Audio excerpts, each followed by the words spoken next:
আসসালামু আলাইকুম। Refrigeration and air conditioning ব্যবহারকারী ভাইয়েরা ও সাধারণ টেকনিশিয়ানরা বা যারা এই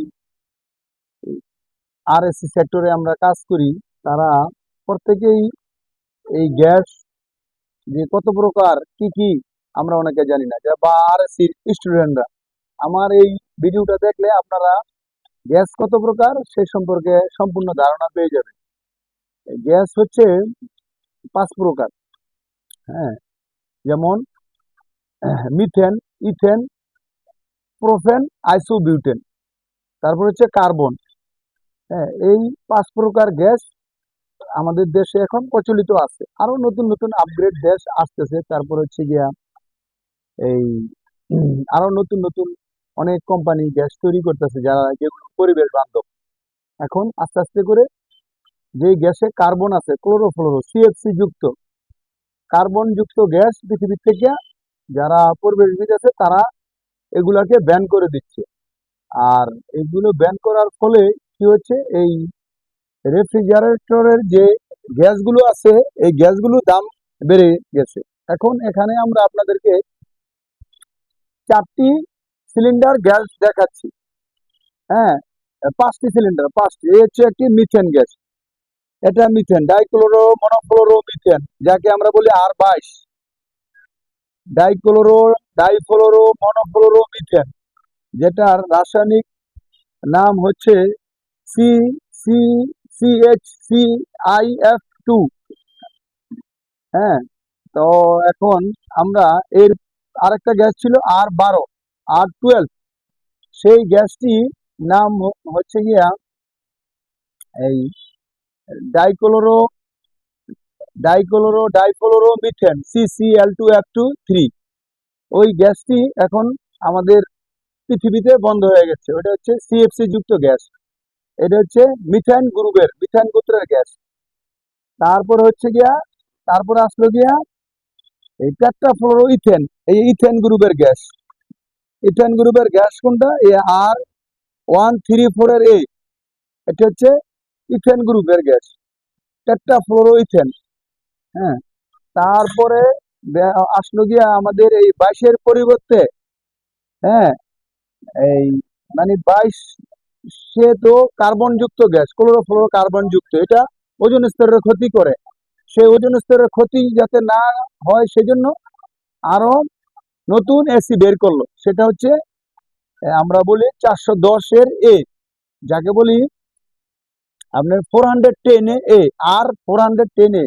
ওই গ্যাসটি আপনার হচ্ছে মিথেন গ্রুপের গ্যাসই, কিন্তু ওটার ভিতরে কার্বন নাই।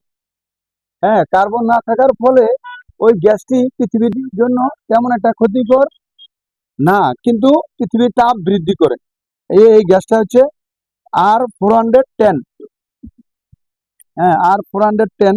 এই এই গ্যাসটি এখন আমাদের দেশে এভেলেবেল ব্যবহার হয়ে আসছে। তো এর থেকেও আরো আপগ্রেড গ্যাস বের করেছে। এটা হচ্ছে গিয়া আর R32। এটাও হচ্ছে মিথেন গ্রুপের, ডাইফ্লোরোমিথেন। কিন্তু এই গ্যাসটা খুবই একটি বিপজ্জনক গ্যাস। এটা হচ্ছে ফ্লেমেবল। হ্যাঁ, এই গ্যাসটা হচ্ছে ফ্লেমেবল গ্যাস। হ্যাঁ, এই ফ্লেমেবল গ্যাস কাজ করতে গেলে, জ্বালায় দিতে গেলে, বা গ্যাস ছেড়ে যদি কেউ ম্যাগাটক্স জ্বালায়, তখন ওইখানে অগ্নি বিস্ফোরণের সম্ভাবনা আছে। সেহেতু এই গ্যাসটি কাজ করার সময় খুবই সাবধানতার সহিত কাজ করতে হবে। তারপরে হচ্ছে এই একটি গ্যাস, এটা হচ্ছে R600। এই গ্যাসটি হচ্ছে আইসোবিউটেন। হ্যাঁ, R600। এই গ্যাসটিকে আমাদের টেকনিশিয়ানরা বলে 600 গ্যাস। এই গ্যাসটির নাম হচ্ছে আইসোবিউটেন। এই আইসোবিউটেন গ্যাসটাও ফ্লেমেবল। এই গ্যাসটা পরিবেশের কোনো ক্ষতি করে না এবং দামে সস্তা। আমরা এই গ্যাসটি এভেলেবেল ব্যবহার করতে পারি, কিন্তু এই গ্যাসটি সাবধানতার সহিত ওয়েল্ডিং করতে হবে। এই গ্যাসটি ফ্লেমেবল, খুবই বিপজ্জনক। এই গ্যাসটি ঘরের ভিতরে লিকেজ হইলে যদি এখানে স্পার্ক হয় তাহলে আগুন ধরার সম্ভাবনা থাকে। আপনারা সাবধানতার সহিত এই গ্যাসটি কোনো বাসায় গেলে গ্যাস চার্জ করবেন। নাম্বার 2 হচ্ছে গিয়ে আরেকটা গ্যাস হচ্ছে, হ্যাঁ, 290 219 আর 219 আরেকটা গ্যাস আছে, সেটাও ফ্লেমেবল, খুবই বিপজ্জনক। তা এখন এই গ্যাসগুলি আমাদের দেশে এখন খুবই একটি এই বিপজ্জনক পদার্থ। এগুলা পরিবহন, এগুলা মজুত করা, এগুলা ব্যবহার করা খুব সাবধানতার সহিত করতে হবে। এই গ্যাসের সাথে যদি কোনো মিক্সড কিছু থাকে তাহলে এখানে নাইট্রিক অ্যাসিড হয়ে যেতে পারে। ওই নাইট্রিক অ্যাসিড আবার অক্সিজেনের সংস্পর্শে আসলে আগুন ধরে যেতে পারে। তো এই কেমিক্যালগুলো ব্যবহারের সময় আমরা সবাই সতর্ক হব।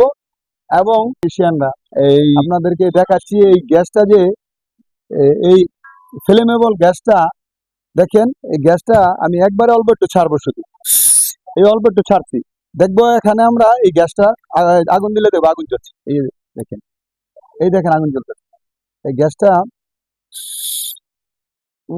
এই গ্যাসটা ওই আগুন জ্বলতেছে, দেখেন।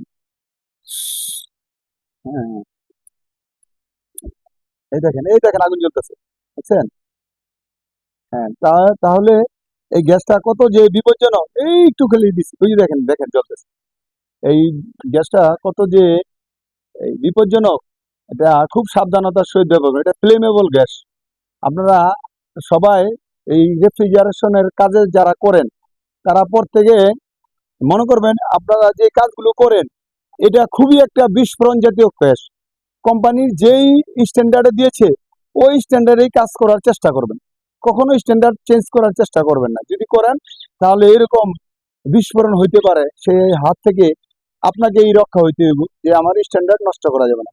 তো ভাই, ভালো কিছু ছাড়ার চেষ্টা করতেছি, আপনারা এগুলাকে দেখে শেয়ার, লাইক, সাবস্ক্রাইব যা করার করেন। আসসালামু আলাইকুম।